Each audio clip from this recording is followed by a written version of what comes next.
How a computer works. How to do the stuff with the magic internet box. Now, most of you guys don't know a lot about computers, which is kind of a shame seeing how this is the age of the internet. All of you guys are carrying a computer in your pocket. I'm just going over the basics. Like this. This is a case. A case is literally just a box. It comes in many forms. I found the most fun-looking one. I literally just typed in funny-looking cases. But yeah, they're sized based on the size of your motherboard, which is what I'm going to talk about a little bit later. But yeah, it's just a box with a bunch of screws in it. This is a power supply. Its name is pretty self-explanatory. It supplies power. So when you get a computer, the first thing you want to do is check the connectors on your power supply.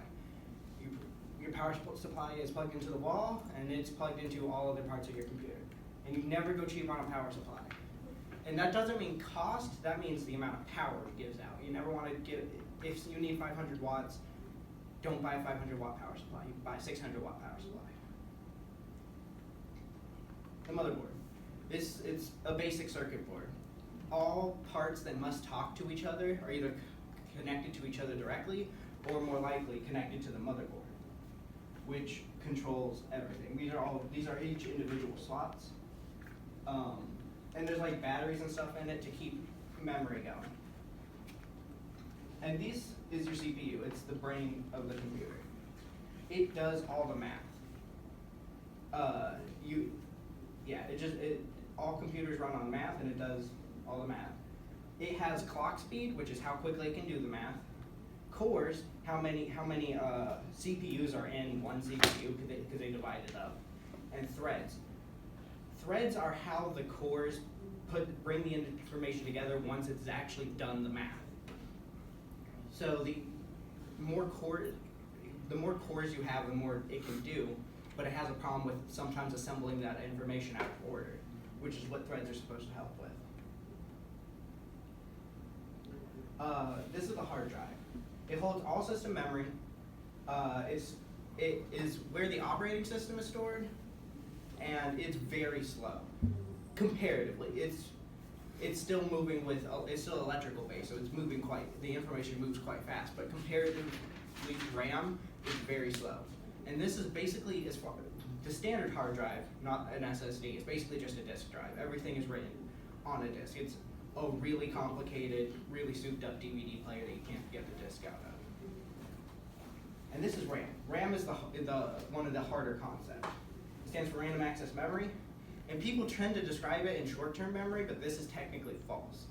It's more like the math it's currently working on.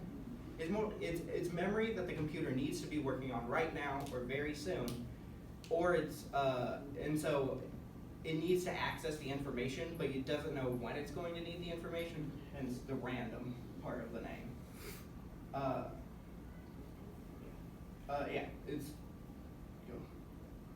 And the video card. The video card, for a lot of tasks like video editing, video games, it's the most important part and the part you're going to spend several thousands of dollars. You can spend several thousands of dollars on.